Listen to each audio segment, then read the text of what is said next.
IIT Ram का जो स्वरूप बना है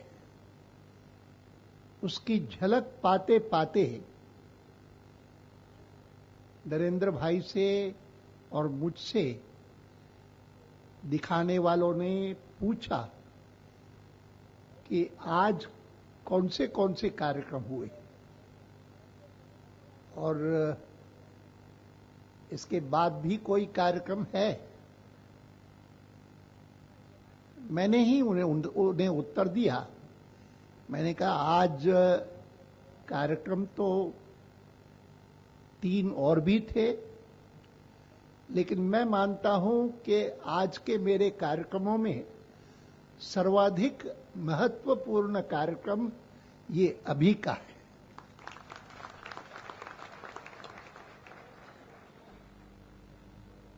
उससे पहले भी मैंने पूछा था। मैंने कहा कि मुझे जब नरेंद्र भाई ने इस कार्यक्रम में आने का निमंत्रण दिया, कुछ दिन पहले दिया था, तब तो इस इंस्टीट्यूट का नाम क्या है ये भी नहीं पता था। लेकिन इस बार जब निमंत्रण आया तो उसमें ये लिखा हुआ था आईआईटी राम। अब आईआईटी तो एक प्रसिद्ध नाम है और इसीलिए मैं जब सुधीर जैन जी को सुन रहा था अभी, मुझे लगा कि अब तक विश्व भर में लोग अगर किसी शैक्षणिक संस्था की मान्यता करते हैं विश्व भर में, तो वो वही संस्था है जिसके प्रमुख यहां गांधीनगर में सुधीर जैन जी है। और आईआईटी का मतलब है कि अब तो जो कुछ भी हिंदुस्तान में श्रेष्ठतम शिक्षा प्राप्त करनी थी वह उन्होंने प्राप्त कर ली और अब तो उनको इस शिक्षा का लाभ देश को देना है, या अगर विश्व में कहीं और जाते हैं तो उन स्थानों को या उन संस्थाओं को देना है। और इसीलिए मैं बता रहा था कि मैंने जब देखा कि वो जिस संस्था का लोकार्पण करने के लिए नरेंद्र भाई ने मुझे आमंत्रित किया है उसका नाम है आईआईटी राम। मैंने कहा आईआईटी का भी महत्व है देश भर के लिए और राम का तो मेरे लिए विशेष महत्व है।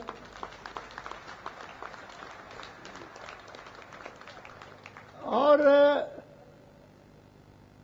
फिर देखा कि आई जो है वो एक नई चीज है, इंस्टीट्यूट ऑफ इंफ्रास्ट्रक्चर।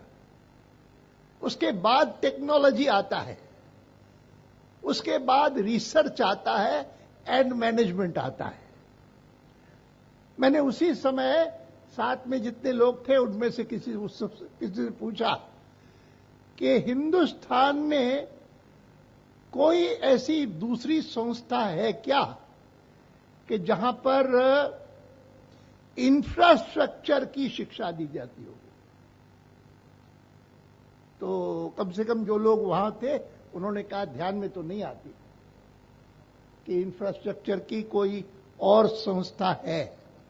मुझे भी ध्यान में नहीं आती और इसीलिए मैं मानता हूं कि इस प्रकार की संस्था का श्री गणेश करके गुजरात ने नरेंद्र भाई ने अपनी एक विशेषता का परिचय दिया है कि वो पूरी देर चिंतन करते रहते हैं कि मैं इनिशिएटिव कौन सा ले सकता हूं। नई चीज जो न हुई हो, किसी और स्थान पर न हुई हो, वह गुजरात में मैं कैसे करूं।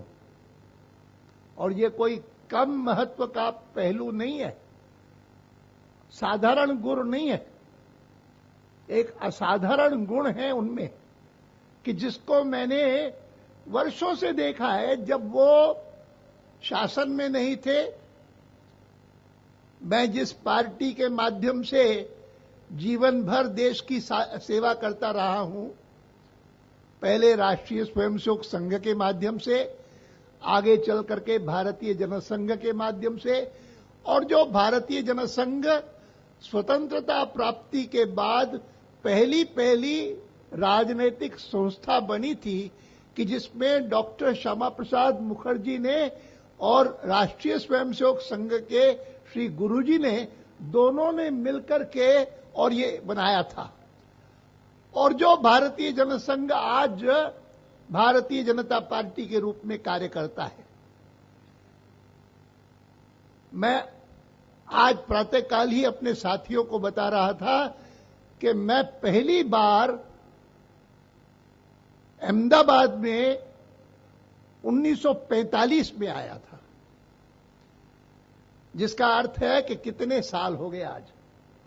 1945 के बाद 2005 तक तो 60 साल हुए, और उसके बाद 5 के बाद 13 तक 68 साल हो गए। और 68 साल पहले मैं जब यहां आया था, वो मुझे स्मरण आ रहा था, विशेषकर जिस समय मैं अभी अभी रिवर फ्रंट के 2 पार्क्स में गया था। मैंने कहा कि कहां 1945 में सुनाई था, गांधी जी के बारे में कोई उल्लेख करता था तो साबरमती आश्रम की बात करता था। और आगे चल करके एक फिल्म भी आई जिसमें साबरमती के संत ने तूने कर दिया कमाल। अब मैं सोचने लगा कि साबरमती जो मैंने 1945 में देखी थी, वो देख करके तो मेरे मन में हुआ कि ये है जिसके नाम से गांधी जी को पुकारा जाता है, ये है साबरमती नदी। और आज देखिए तो लगता है कि वास्तव में हिंदुस्तान के किसी नगर के बीच में किसी ने और नदी का प्रवाह इस प्रकार से किया कि जिसको देख करके मन प्रसन्न हो।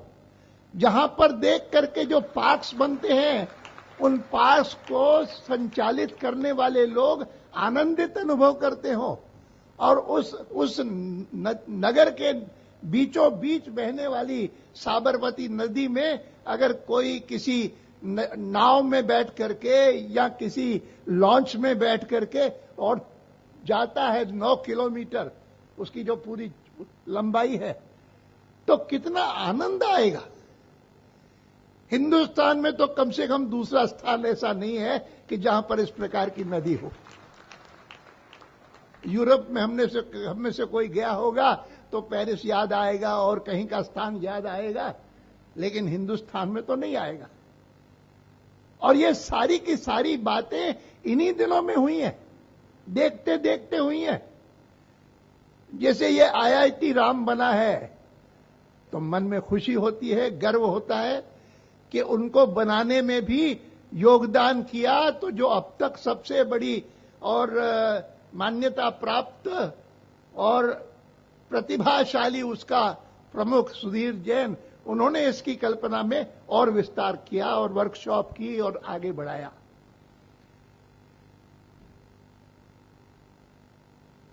मेरी उम्र रहने में होने के कारण मुझे स्मरण आता है अंग्रेज के शासन का।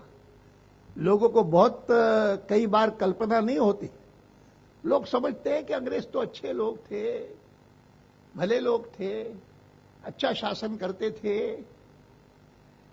मैं जानता हूं, मुझे स्मरण है अच्छी तरह से, मैं पहली बार 46 में जब नागपुर गया तो जो ट्रेन वहां जाती थी, जो कि जिसको आज सेंट्रल रेलवे कहा जाता है, उस ट्रेन का उस समय नाम हुआ करता था GIP रेलवे, सेंट्रल रेलवे नहीं था। और GIP इस नाते था कि उसका फुल जो नाम था वह था ग्रेट इंडियन पेनिनसुलर रेलवे। मैं पहली बार गया था उस ट्रेन में और उस कारण देख करके हैरान हुआ कि जितनी चीजें वहां पर थी, जैसे टॉयलेट में अगर नलके थे, टॉयलेट में एक आईना लगा हुआ था, कंपार्टमेंट में गद्दे थे, तो उन सबके ऊपर GIP नहीं लिखा था। जीआईपी रेलवे भी नहीं लिखा था, मोटे अक्षरों में लिखा था स्टोलन फ्रॉम द जीआईपी। आप सोचिए, मैं उन दिनों में भी उसका उल्लेख करता था, 1945 के बाद से लेकर के। मैं कहता था कि अंग्रेज हम पर राज करते हैं, इतना ही नहीं तो अंग्रेज मानते हैं कि ये लोग हीन लोग हैं, चोर हैं प्रकृति से। अगर कोई ऐसी चीज लगी कि ये आईना लगा हुआ है, अच्छा है, बड़ा है, तो उसको उठा करके अपने घर ले जाएंगे और जाकर के घर पर लगाएंगे। तो अच्छी बात यह होगी कि उनके घर पर आने वाला जो है वो देखे लिखा हुआ वहां पर स्टोलन फ्रॉम द जीआईपी।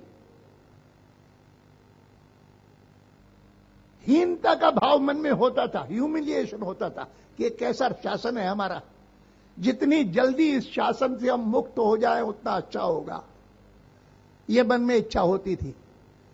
मैं इस बात का उल्लेख इसलिए करता हूं कि उस शासन से मुक्ति पाने का एक उद्देश्य, और जो प्रमुख उद्देश्य था वो ये था कि इनसे मुक्ति पाकर के हम स्वाभिमान के साथ जिए, राष्ट्रहित को आगे बढ़ाएं और सबसे बढ़कर के हिंदुस्तान की जनता को अच्छा शासन दे, ईमानदार शासन दे, सुराज्य दे।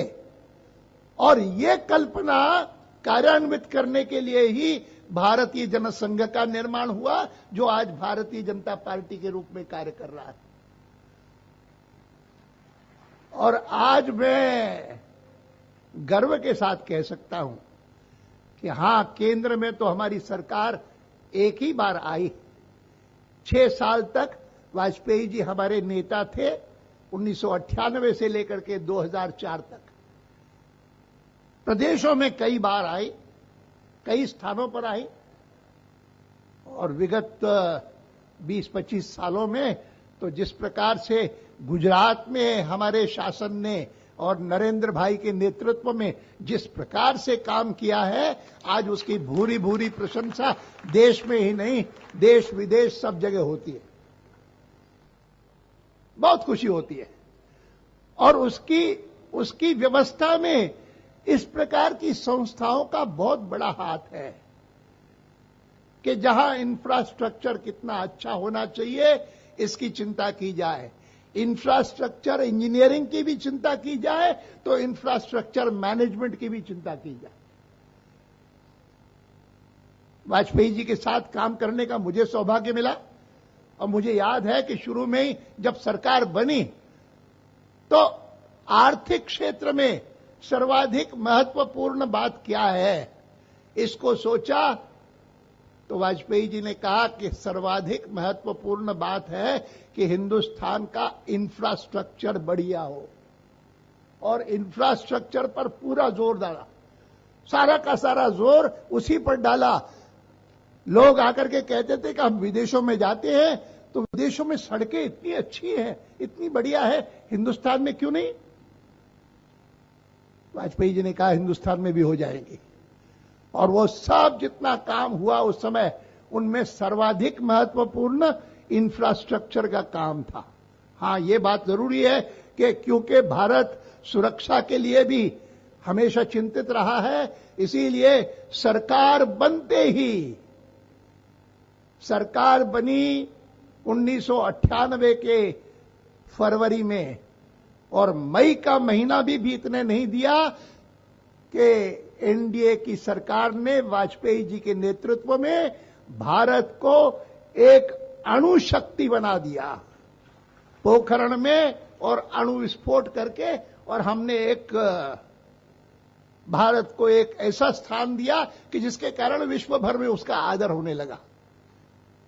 अमेरिका का अपना कानून है कि अगर कोई देश एटॉमिक वेपन बनाएगा तो अमेरिका उसके खिलाफ इकोनॉमिक सैंक्शंस लगाएगी। उन्होंने तुरंत इकोनॉमिक सैंक्शंस लगाए, और मैं इन दिनों में अनेक बार कहता हूं कि 6 साल तक वाजपेयी जी का शासन रहा। एक सबसे बड़ी उपलब्धि थी कि आम आदमी के लिए आम चीजों की, आम वस्तुओं की कीमतें नहीं बढ़ने दी। बावजूद इसके कि उस समय इकोनॉमिक सैंक्शंस हम पर लगा करके अमेरिका ने हमारे लिए बहुत बड़ी दिक्कत पैदा कर दी। बावजूद इसके कि स्वतंत्र भारत के इतिहास में 1947 से लेकर के आज तक कभी इतना भयंकर भूकंप नहीं आया जैसा उस काल में कच्छ में आया। बावजूद इस बात के कि अनेक ऐसी दिक्कतें छोटी छोटी पग पग पर आती थी, लेकिन महंगाई नहीं बढ़ने दी, महंगाई को रोके रखा, सुरक्षा के ऊपर कोई संकट नहीं आने दिया। इतना ही नहीं तो आज देखिए कि एक राज्य है जहां पर रहने वाले बहुत सारे लोगों की इच्छा है कि ये राज्य बनना चाहिए। वो बनाने के लिए क्या हो रहा है? कहते हैं कि वो राज्य बनाने के लिए और केंद्रीय सरकार वहां पर राष्ट्रपति शासन लागू करेगी, क्योंकि बिना राष्ट्रपति शासन लागू किए हुए उन्होंने जो घोषणा की है उसको कार्यान्वित करना संभव नहीं होगा। इतना उद्यम होगा। अभी भी पिछले इन 4-6 महीनों में जब से लेकर के इस बात की चर्चा हुई है कि तेलंगाना राज्य बनेगा, आंध्र में पता नहीं कितने लोग मर गए हैं, कितने लोगों ने आत्महत्याएं की हैं, बहुत कुछ होता रहा है। मैं इन बातों का उल्लेख केवल इसलिए करता हूं कि मुझे इस बात का संतोष है कि हमारी सरकार जब केंद्र में रही वाजपेयी जी के नेतृत्व में, आज कई प्रदेशों में हमारे दूसरे मुख्यमंत्री हैं जो कार्य संभाल रहे हैं। तो ऐसी चीजें बिना दिक्कत के होती थी। 3 राज्य बनाए, जिनमें से एक राज्य तो ऐसा था कि जिसके मुख्यमंत्री ने घोषणा की थी कि कहते हैं कि झारखंड बनाया जाएगा। मैं कहता हूं it will be only over my dead body, मेरी मृत्यु शरीर पर ही बनेगा।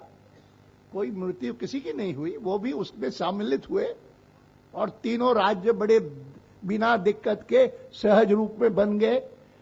अच्छा शासन, ईमानदार शासन, ये सब बातें कर सकता है। इसका उदाहरण हमारे सामने केंद्र की वाजपेयी जी की सरकार, प्रदेशों में जो हमारी और सरकारें चल रही हैं और जिनके आधार पर मेरी पार्टी ने तय किया है कि अगली बार अवसर मिलेगा हमको सरकार बनाने का, तो हमको बहुत आनंद होगा कि नरेंद्र भाई हमारे प्रधानमंत्री बने।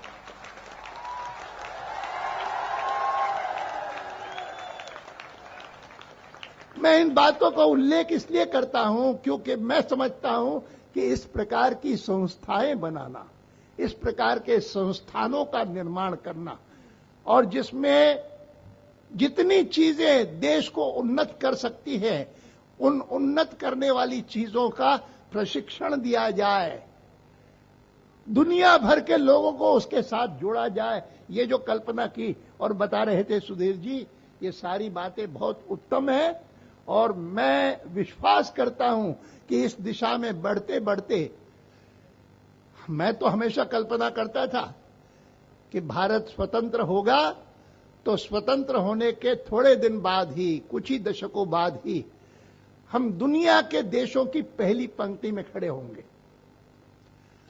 1947 में जब आजादी मिली थी तब मैं हमेशा सोचता था कि यह 20वीं शताब्दी जो 2000 में पूरी होगी, 2000 तक पहुंचते पहुंचते हमारी स्थिति देश की ऐसी बननी चाहिए कि जिसके कारण दुनिया सारी स्वीकार करे। शुरू में तो वो ये भी मानने को तैयार नहीं होते थे कि यहां पर लोकतंत्र चल सकेगा। कहते थे कि लोकतंत्र नहीं चलेगा, हिंदुस्तान में लोकतंत्र नहीं चलेगा। अरे हिंदुस्तान में तो लोकतंत्र इसलिए है क्योंकि पंडित नेहरू बड़े उससे प्रभावित हैं और वो इसलिए लोकतंत्र उन्होंने अपना लिया। मुझे याद है वो शुरू के आरंभ के पहले वर्ष ये चर्चा कम होती थी कि नेहरू जी के बाद कौन आएगा, हु आफ्टर नेहरू, इसकी चर्चा ज्यादा नहीं होती थी। सबसे ज्यादा चर्चा इस बात की होती थी व्हाट आफ्टर नेहरू? नेहरू जी जब नहीं रहेंगे तो क्या होगा? क्या भारत में लोकतंत्र बचेगा? नेहरू जी गए कई साल हो गए, लेकिन लोकतंत्र है। वो 19 महीने की इमरजेंसी छोड़ दीजिए, वो छोड़ दीजिए, बाकी तो लोकतंत्र सजीव रहा है और प्राणवान रहा है। हर 5 साल बाद चुनाव होते हैं और सरकारें बदलती रहती हैं, लेकिन हां, फिर भी ये बात माननी पड़ेगी कि 47 के बाद 53 साल बीत जाने के बाद भी भारत गरीबी नहीं मिटा सका, निरक्षरता नहीं मिटा सका, महिलाओं की सुरक्षा नहीं कर सका। और ये जो कमियां हैं, मैं मानता हूं कि धीरे धीरे करके कम होती जा रही हैं, कम हो रही हैं। कम से कम मेरी पार्टी, मेरे सहयोगी, ये सब इस दिशा में पूरी ईमानदारी से कोशिश कर रहे हैं। और इसीलिए मैं बार बार कहता हूं लोगों को कि इस समय जहां जहां पर भी हम अधिकार के क्षेत्र में हैं, अधिकार की अवस्था में हैं, वहां वहां पर हमको ईमानदारी से कोशिश करनी चाहिए कि 20वीं शताब्दी भले पश्चिम की शताब्दी रही होगी, अंग्रेजों की शताब्दी रही होगी, अमेरिकनों की शताब्दी रही होगी, रूसियों की शताब्दी रही होगी, लेकिन 21वीं शताब्दी वह जल्दी से जल्दी ऐसी अवस्था में भारत को पहुंचाए कि सारी दुनिया मानने लगे कि 20वीं शताब्दी भले पश्चिम की शताब्दी रही होगी, यह 21वीं शताब्दी निश्चित रूप से भारत की शताब्दी बनने वाली है। यह विश्वास उनके मन में पैदा हो, इस दृष्टि से यह केवल शासन का काम नहीं है, केवल सत्ता में बैठे हुए लोगों का काम नहीं है। मैं मानता हूं एक एक व्यक्ति कोई भी काम करता हो, किसी भी क्षेत्र में काम करता हो, वो अगर संकल्प करे कि मैं अपना काम ईमानदारी से करूंगा, नैतिकता के साथ कोई समझौता नहीं करूंगा, सही बात से करता रहूंगा, तो मुझे कोई संदेह नहीं है कि भारत में जो सामर्थ्य है वो और किसी देश में सामर्थ्य नहीं है। जो हमारा पोटेंशियल है वो हमारा ही पोटेंशियल है। और इसमें इस प्रकार की संस्थाएं जैसे IIT राम यह बहुत बड़ा योगदान करेंगी, इसके बारे में भी मुझे कोई संदेह नहीं है। मैं आपको सभी को यहां पर जो उपस्थित है, मंच पर जो मेरे साथ बैठे हुए हैं और IIT राम के निर्माण में जो लोग लगे हुए हैं, जिन्होंने 11 महीने में इतना बड़ा भवन खड़ा कर दिया और इतनी शानदार संस्था खड़ी कर दी, और विशेषकर मेरे साथी नरेंद्र भाई मोदी को मैं बहुत बहुत बधाई देता हूं कि उन्होंने यह अच्छा काम ही नहीं किया है, मैं आभार प्रकट करता हूं उनके प्रति कि उन्होंने मुझे गांधीनगर का प्रतिनिधि होने के कारण आज यहां पर बुला करके यह अवसर दिया है कि मैं आपको ये 2 शब्द कह सकूं। बहुत बहुत धन्यवाद।